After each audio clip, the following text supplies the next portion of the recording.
ચાલો વિદ્યાર્થી મિત્રો, આજે ફરી વખત ડાયરેક્ટ ઇનડાયરેક્ટની અંદર આગળ વધવા જઈ રહ્યા છીએ. ચોક્કસથી તમે સરસ રીતે જોડાઈ જાઓ, કેમ કે આવું અને આટલું સરળતાથી આટલા એક્ઝામ્પલની સાથે તમે ક્યારેય નહીં જોયું હોય. તો અહીંયા આજે આપણે ચર્ચા કરવાની છે કાળમાં થતા ફેરફારો. જો કે આના અગાઉના વિડીયોની અંદર આપણે 2 કાળની વિશે ચર્ચા કરી ચૂક્યા છીએ, પણ આજે ફરી વખત તેના સિવાયના જે કાળની અંદર ફેરફાર થાય છે તેની આપણે માહિતી મેળવવા જઈ રહ્યા છીએ.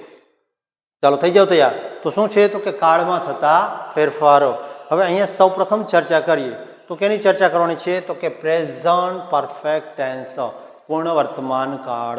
તો અહીંયા પૂર્ણ વર્તમાન કાળ જે છે તેનું શેમાં રૂપાંતર થાય છે તો કે પૂર્ણ ભૂતકાળની અંદર આપણે જોઈ શકીએ છીએ. કયા કાળમાં રૂપાંતર થાય તો કે પૂર્ણ ભૂતકાળ, the past perfect tense.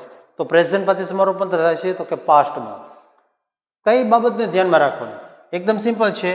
Have અને હેઝ આવેલું હોય તો માત્ર શું કરવાનું થશે તો કે હેડ કરવાનું થાય. બીજું કે માની લ્યો કે હેવ હેઝ, આમ તો જો કે આ વાક્ય આમાં કંઈ ફરક નથી, પણ તેમ છતાં જોઈએ કે હેવ હેઝ પ્લસ શું છે તો કે પાસ્ટ પાર્ટિસિપલ એટલે કે ભૂતકૃદંતો. તો તેનું શું થશે તો કે હેવ હેઝની જગ્યાએ માત્ર શું કરવાનું થશે હેડ. સૌથી સરળ અને એકદમ મસ્ત. શા માટે તો કે એક જ ફેરફાર, જ્યાં હેવ હેઝ દેખાયું તરત જ કરી નાખવાનું હેડ, બસ કંઈ કરવાનું.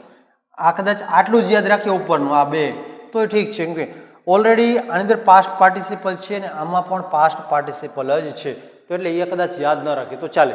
તો ચાલો આ છે શું તો કે ધ પ્રેઝન્ટ પરફેક્ટ ટેન્સ અને ધ પાસ્ટ પરફેક્ટ ટેન્સ.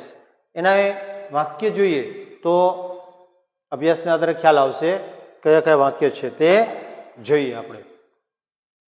સૌ પ્રથમ વાક્ય જે છે જ્યોત્સના સેડ ટુ રઘુ. ફરી વખત શું કીધું? Jyotsna said to Raghu you have forgotten my purse. બરાબર. તો અહીંયા કાળ કયો છે તો કે અહીંયા જોઈ શકીએ છીએ હેવ પ્લસ ફોરગટન એટલે કે V3 ભૂતકૃદંતનું રૂપ છે. તો કયો થયો કાળ તો કે પૂર્ણ વર્તમાન કાળ. તો જ્યારે પૂર્ણ વર્તમાન કાળ આવે તો શેમાં રૂપાંતર થશે તો કે પૂર્ણ ભૂતકાળની અંદર. કોઈ જ ફેરફાર નહીં જ્યોત્સનાનું. જ્યોત્સના શેડનું શું થઈ ગયું છે તો કે ટોલ્ડ રઘુનું. રઘુ સંયોજક તરીકે શું ઉમેરવાનું થશે તો કે ધેટ ઉમેરવાનું થાય. પછી યુ છે, યુની જગ્યાએ શું થશે હી. શા માટે તો કે અહીંયા યુ એટલે કે રઘુને ધ્યાનમાં રાખીને એ કર્યું છે. અહીંયા બીજો ફેરફાર આ જગ્યાએ હેવનું શું થઈ જાય છે તો કે એક જ ફેરફાર કાળની અંદર. પછી માય પર્સની જગ્યાએ આપણે હર પર્સ. શા માટે તો કે જ્યોત્સને કીધું મારું પર્સ, તો આપણે થોડું કહીશું મારું પર્સ, આપણે કહીશું જ્યોત્સનાનું એટલે કે તેણીનું, તો અહીંયા હરો આ પ્રમાણે. તો આ પ્રમાણે થશે. ત્યાર પછી she said to him you have brought me a new dress.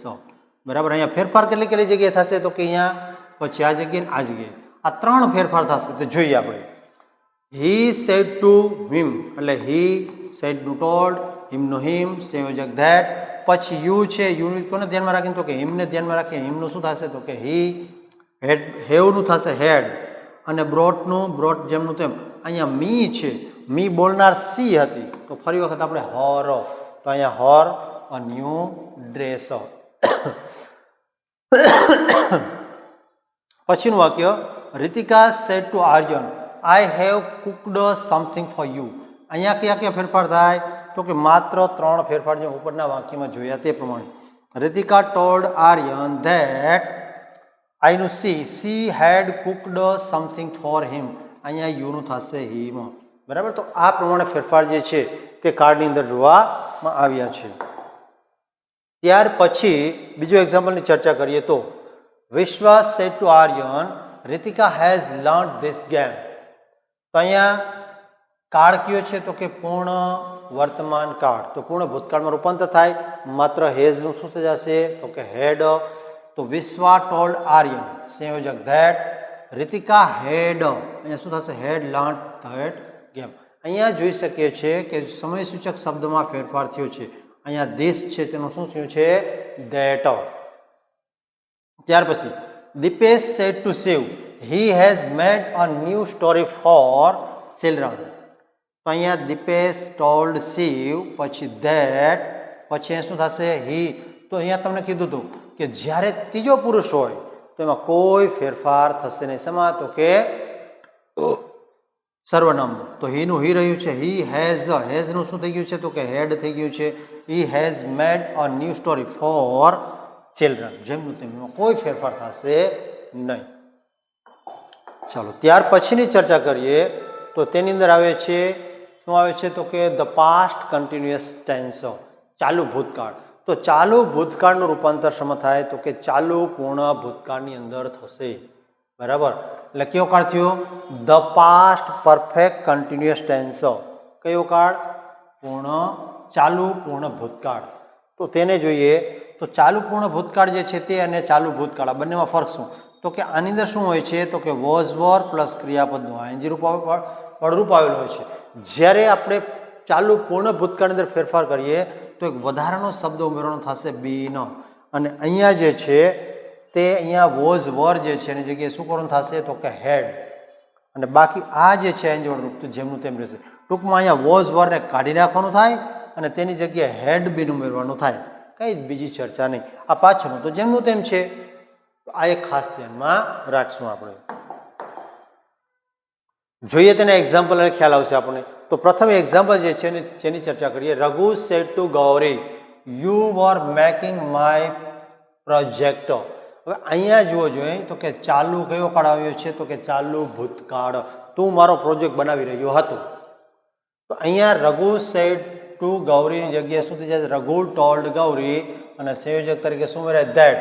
અહીંયા યુ છે, યુ કોને ધ્યાનમાં રાખીને તો કે ગૌરીને, તો અહીંયા સી થઈ જશે. વર જે છે તો વરને શું કરવાનું છે? કાઢી નાખવાનું છે, અને એની જગ્યાએ શું બે શબ્દ ઉમેરવાનો? કયા કયા તો કે હેડ અને બીન. અને મેકિંગનું મેકિંગ. અહીંયા માય પ્રોજેક્ટ છે તો બોલનાર કોણ હતો? રઘુ. તો રઘુ પુરુષવાચક છે તો હર નહીં પણ શું થશે? હીઝ. અહીંયા થશે હીઝ પ્રોજેક્ટ. ચાલો મીના સેડ ટુ રીના. અહીંયા બંને બેનો બોલનાર છે. I was painting your drawing book. તો અહીંયા જોઈએ તો મીના ટોલ્ડ રીના ધેટ. આની જગ્યાએ સી.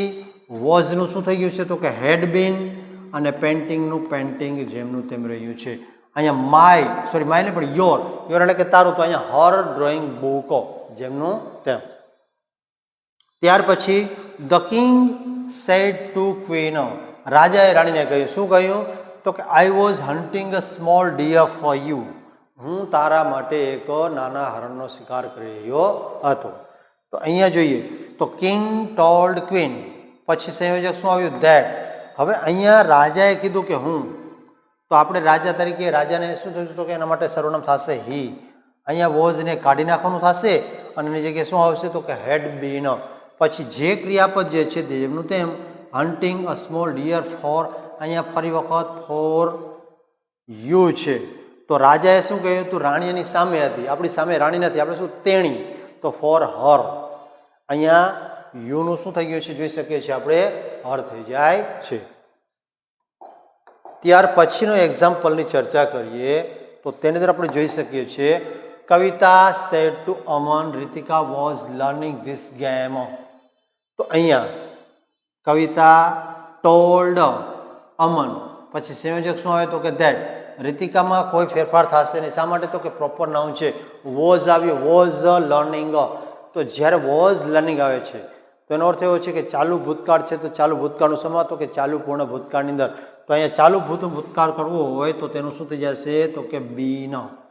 અને લર્નિંગ છે તેનું લર્નિંગ જ, અને ધીસ છે તેનો સમય સૂચક શબ્દને ધ્યાનમાં રાખીને ધીસનું શું થશે તો કે ધેટ, અને ગેમનું game. He said to Shiv he was making a new story for children. અહીંયા he told Shiv that he had made. અહીંયા હીનું હી જ રહ્યું છે, વોઝનું શું થઈ ગયું છે તો કે હેડ બીન થઈ ગયું છે, making a new story for children જેમનું તેમાં એમાં કોઈ ફેરફાર થશે નહીં. ચાલો ત્યાર પછીની ચર્ચા કરીએ તો તેના પછી આવે છે શું આવે છે તો કે સિમ્પલ ફ્યુચર ટેન્સ, સાદો ભવિષ્યકાળ. સાદો ભવિષ્યકાળ છે એકદમ સિમ્પલ, 3 થી 4 બાબતને યાદ રાખી લે એટલે આવડી જાય એકદમ.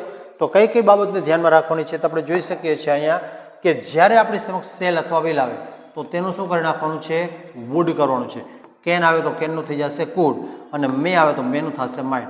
પછી બીજી બાબત શુડ, વુડ, કુડ, માઇટ કે મસ્ટ, કોઈ ફેરફાર નહીં કરવાનો. જેમના તેમ સરસ મજા હોય એમનું રાખી દેવાના છે. શું કરવાનું છે તો કે જ્યારે આ કોઈ પણ મોડેલ્સ આવે તો તેનો આ 3 પૂર્ણ ફેરફાર અને તેના સિવાય આ બધા જે આવી જાય તો એમાં કોઈ ફેરફાર નહીં કરવાનો, જેમના તેમ રાખવાના છે. માત્ર ફેરફાર ક્યાં થશે તો કે સમય સૂચક શબ્દમાં અને બોલનાર અથવા સાંભળનારમાં, ટૂંકમાં સર્વનામમાં. તો તેનું એક્ઝામ્પલ લઈએ એટલે ખ્યાલ આવશે આપણને. તો પ્રથમ એક્ઝામ્પલ છે તે શું છે તો કે રાજા સેડ ટુ રાણી, રાજાએ રાણીને કહ્યું, શું કહે છે? You can not climb the rock with me, તું મારી સાથે આ પથ્થરો છે તેને ચડી શકીશ નહીં અથવા પહાડ ચડી શકીશ નહીં. તો અહીંયા રાજા ટોલ્ડ રાણી, પછી ધેટ, પછી યુનું શું થઈ ગયું છે તો કે રાણીને ધ્યાનમાં રાખીને સી. અહીંયા જોઈ શકો છો મિત્રો કેનનું શું થઈ જાય છે તો કે could not climb that rock with me. અહીંયા મી છે, બોલનાર કોણ હતું તો કે રાજા. તો રાજાનું સંબંધક રૂપ શું થાય તો કે હિમ. તો અહીંયા હિમ વપરાયું છે. પછી દેવ સેડ ટુ હાર્દિક, દેવે હાર્દિકને કહ્યું, I will meet you on Monday, હું તને મંડે સોમવારના દિવસે મળીશ. તો અહીંયા દેવ ટોલ્ડ હાર્દિક, પછી શું થશે તો કે સંયોજક તરીકે ધેટ, આઈનું થઈ ગયું હી વિલનું શું થઈ જાય છે જુઓ જોઈએ તો કે વુડ. આપણે હમણાં જ કહ્યું કે વિલનું શું કરવાનું છે વુડ. અને મીટનું મીટ, યુ છે તો યુ છે ધ્યાનમાં કોને ધ્યાનમાં રાખવાનું તો કે સાંભળનાર વ્યક્તિને સાંભળનાર હાર્દિક છે. તો અહીંયા હિમ થઈ ગયું અને ઓન મંડે છે તો ઓન મંડે. ચાલો નેક્સ્ટ વાક્ય જે છે Shiv said to Dipesh you should respect your parents. તો અહીંયા જોઈએ શિવ ટોલ્ડ દીપેશ, પછી સંયોજક શું આવ્યું તો કે ધેટ, પછી યુનું શું થાય છે તો કે હી, અને શુડનું જુઓ શુડનું શુડ જ રહ્યું છે મિત્રો, ધ્યાનમાં આવશે શુડનું શુડ. પછી રિસ્પેક્ટ યોર છે એની જગ્યાએ શું થઈ જાય હિઝ પેરેન્ટ્સ. તો આ પ્રમાણે પછીના એક્ઝામ્પલની ચર્ચા કરીએ. તો તેની અંદર એક્ઝામ્પલ જે છે તે Parth said to Priya you will do this job. અહીંયા પાર્થ ટોલ્ડ પ્રિયા, ધેટ સંયોજક, યુ છે એટલે પ્રિયાને ધ્યાનમાં રાખીને સી કર્યું, અને વિલનું શું થાય છે વુડ, અને બાકીનું જેમનું તેમ. પણ હા સમય સૂચક શબ્દ ધીસ આવ્યો છે તો એમાં શું થશે તો કે ધેટ. તો શું થાય she would do that job. આ પ્રમાણે. પછી Satish said to Vallabh I must meet you tomorrow, હું તને ચોક્કસપણે આવતીકાલે મળીશ. તો સતીશ ટોલ્ડ વલ્લભ ધેટ, આઈનું શું થઈ ગયું હી, અને મસ્ટનું મસ્ટ જ રહ્યું છે must meet him the next day. ટુમોરોનું શું થઈ જાય છે તો કે ધ નેક્સ્ટ ડે.